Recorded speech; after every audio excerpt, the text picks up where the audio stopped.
In April of 1945, a man is marched through the forest with thousands of others. The air is frigid, and the prisoners have been exhausted for miles without rest. Their destination was just as horrific as their last, moving from the Buchenwald concentration camp to the eastern Dachau and Flossenburg camps. This man that marched amongst a sea of tattered uniforms and despair was a survivor, and kept himself and others alive by burning strange pieces of paper he carried with him. Papers that told stories. Papers that held history within their thin boundaries. His name was Josef Kropinskis, a prisoner of Auschwitz who was moved to Buchenwald and now towards whatever horrific destination that awaited him. It was a miracle he had survived this long, especially nearing the end of the war when camp prisoners were being killed in millions as a desperate effort to cover up the atrocities they had been subjected to. Except, Kropinskis wasn't like the peers he was keeping alive with these important papers burning into the sky. He was a musician, a violinist, to be more specific.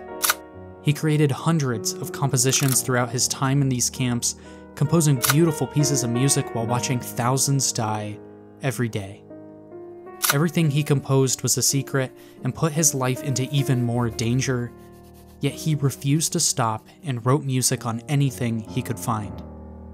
These pieces of music, their notes and rhythms and gestures, serve as a time capsule for one of humanity's darkest moments in history. Today, only 117 of these pieces remain. Many never performed. The rest served as kindling for a fire to keep him and his peers alive.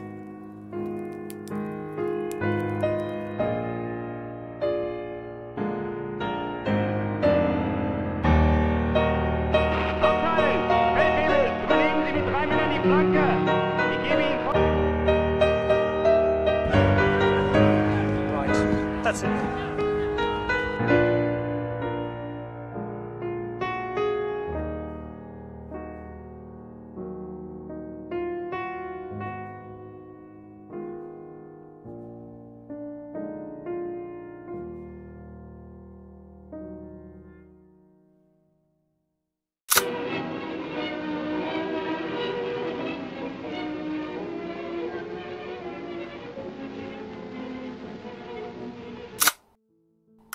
Throughout human history, art has often reminded us of our past atrocities.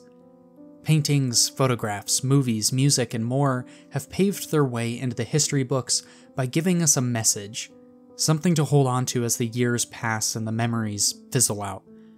However, as necessary as artists are, operators of a time machine to transport us anywhere and everywhere we desire, they often are forgotten about. Only the greatest will have their works remembered, the even greater might have their names recognized in history books, but the large majority of artists will fall into the shadow of time, where their shot at immortality, their shot at being remembered long past their death, will miss and sail forever into empty space.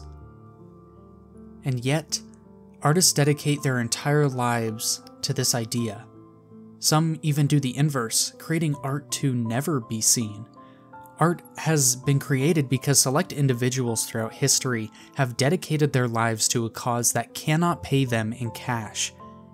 Music, of course, is one of these arts. It is one of the most powerful forces on our planet, one of humanity's greatest tools. Not only can a musician make you feel something, but they can make you remember. Musicians are providers of memories long forgotten and recreate one another's work to serve this exact purpose, pulling those missed shots from long ago and bringing them into the spotlight. And judging from you reading this video's title and clicking and watching this far, you and I are wondering the same thing. What happens when the only thing left is music?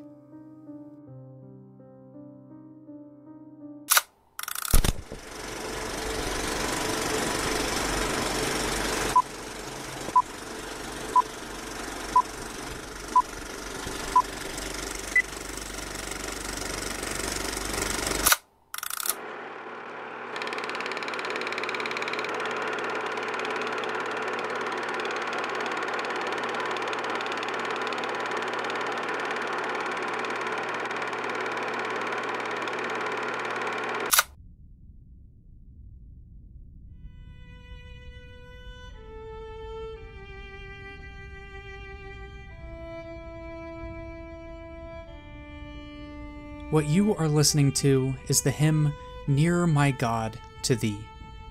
It has been adapted countless times throughout music history, being played at funerals, gatherings, and farewells of the like. You might have heard it before. The piece itself stems from the Bible, retelling the story of Jacob's ladder, a ladder which extends to heaven that Jacob saw in a dream.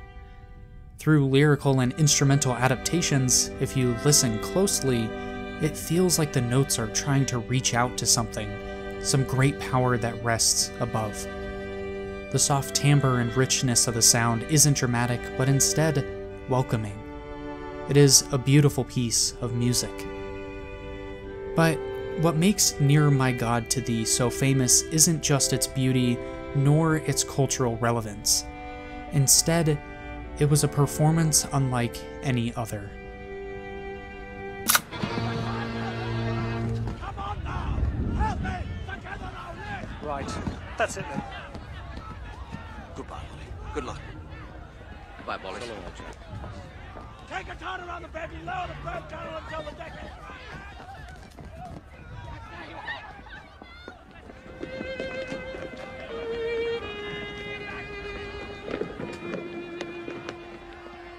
On April 15th, 1912, the most famous nautical disaster in human history was taking place.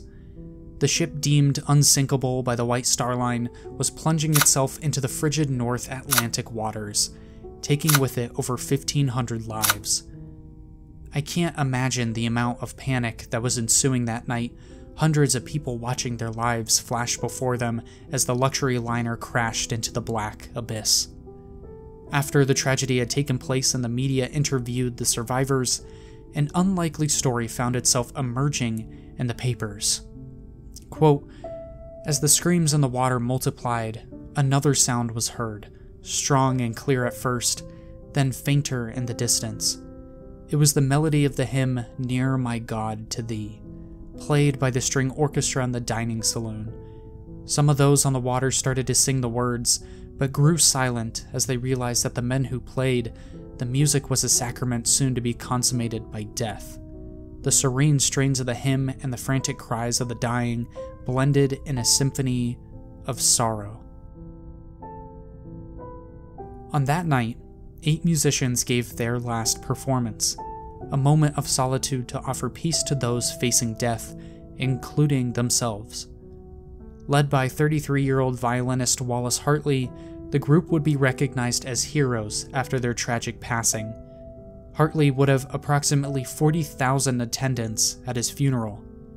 The hymn Nearer My God to Thee would also find itself being recognized all over the world, with some newspapers even printing the music itself. It is unclear if it was this hymn that was actually performed that night. Some survivors recalled the piece Autumn being performed.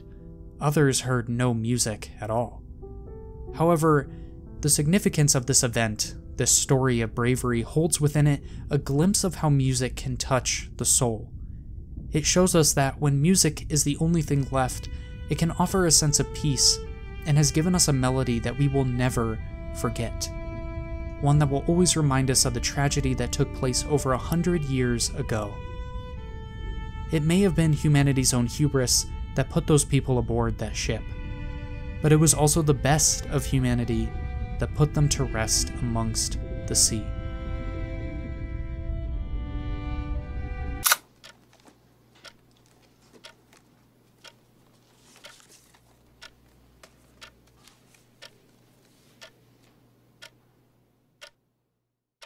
An inmate sifts through a dusty box of records before pulling one from the box. Meanwhile, a guard reads the comic Jughead in the restroom, unaware of what is taking place. The inmate sets the record gently onto the turntable, dropping the pin while the beginning cracks of static fill the musty room. It isn't too long before a beautiful duet is heard, 2 sopranos singing to one another. To be more specific, it's the letter duet from Mozart's The Marriage of Figaro, an opera exploring the themes of love, adultery, and exoneration. As guards begin to notice the music, the inmate turns a microphone towards the turntable. He turns it on. What follows is one of the most profound scenes in cinema history. It is hard to imagine an entire lifetime spent behind bars. To think that one's life, one's ambitions, one's humanity can disappear so quickly to walls of stone and iron is something that has crept into the minds of many over history. But what is equally as powerful as these walls is once again something that can hardly be controlled: music. Considered to be one of the best movies ever made, The Shawshank Redemption tells the story of Andy Dufresne sentenced to life in Shawshank State Penitentiary. Throughout its 2-hour and 22-minute runtime, the film shows us the intricacies of prison life, from the shock of sentencing to the bitter world that meets those who are released decades after their trial. There are a multitude of impactful scenes in this film, many of which show examples of how art and film intertwine. It is one of the best movies I have ever seen. However, one of these scenes impacted me more than any other.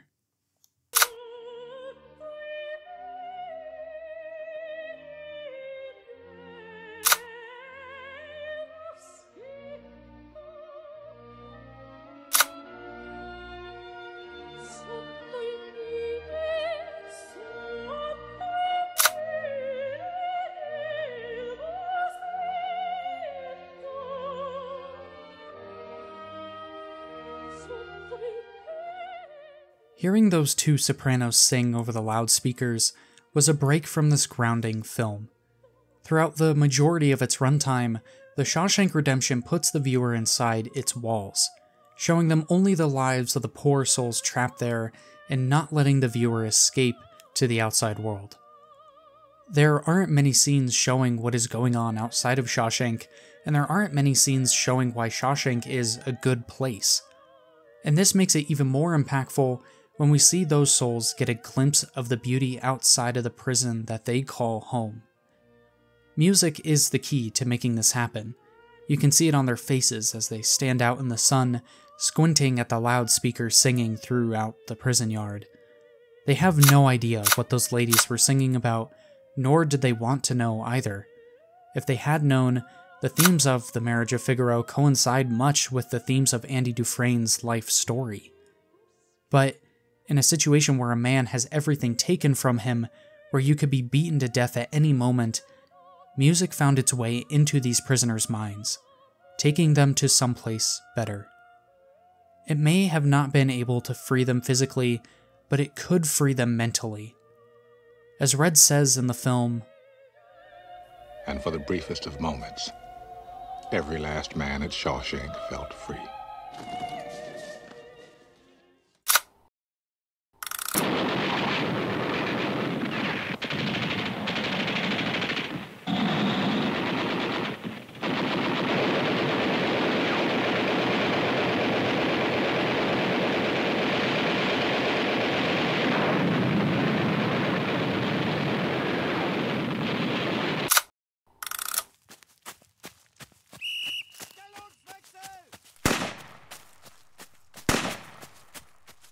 In April of 1945, a man is marched through the forest with thousands of others.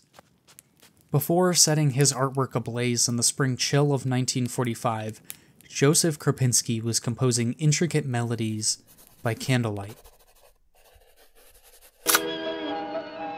Abendvorträge über wissenschaftliche und künstlerische Themen haben ihren ständigen kleinen Zuhörerkreis.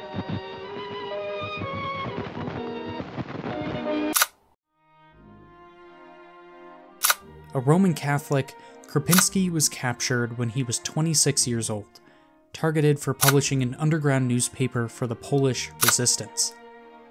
Not soon after, Kropinski would find himself standing under the words Arbeit macht frei, which translated to English reads, "Work sets you free."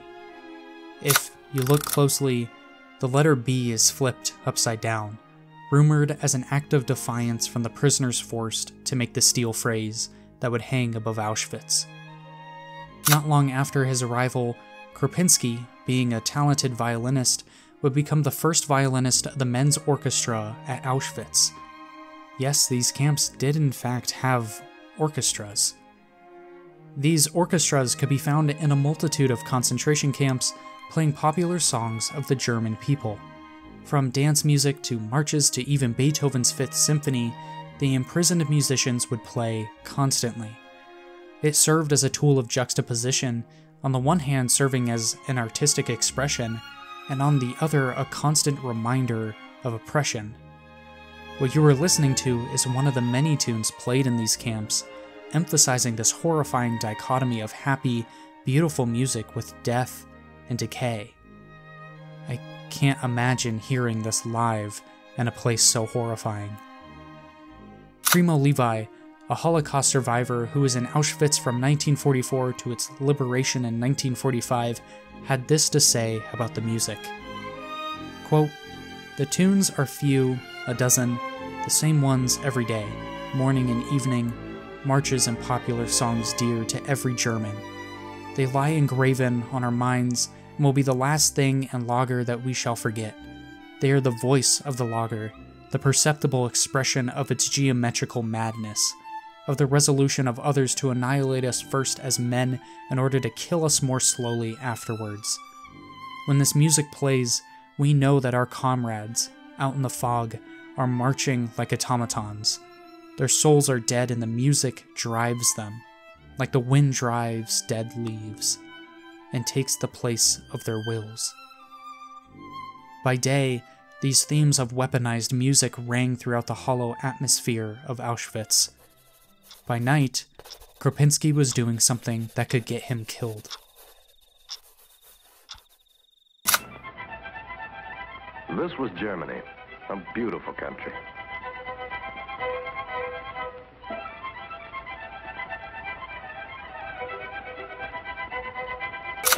A prosperous country. The German people, a clean and tidy people, a musical people, an industrious people. These people look all right. The mailman, the farmer, the cop, they all look pretty much like the folks back home, holding down jobs, raising families, enjoying life. They certainly look like the kind of people we can understand. Or can we? A quiet, decent people who prepared 20 years to bring war into the world? A religious people who burn churches, imprison ministers, persecute the faithful? Most of Kropinski's pieces were composed late into the night, with only a flickering flame providing light for the notes on the page. He would be secured by other prisoners in a small room claimed by the Nazis to be a pathology lab. Kropinski was composing melodies of his home, and the same room bodies were dismembered. Because of a short supply in paper, he wrote these pieces of music on anything he could find, including Nazi requisition forms. According to his son Waldemar Kropinski, translation, quote, "His music was really touching hearts and very positive. It was important that the prisoners could hear something else in this time, something touching, so that they could go back in their memory to the old times and feel encouraged." As time passed and the Allies slowly approached the camps, Kropinski would be moved to Buchenwald, where he would meet and collaborate with Polish writer Kazimierz Witowicz. The two would produce a collection of song texts and poems, many of which have not survived. For the few that do, they've been preserved in the U.S. Holocaust Memorial Museum in Washington, D.C. It didn't take long for Buchenwald to also be nearing liberation from the Allies. The camp was evacuated, bringing us back to where this all started, in the middle of the forest, huddled around a campfire.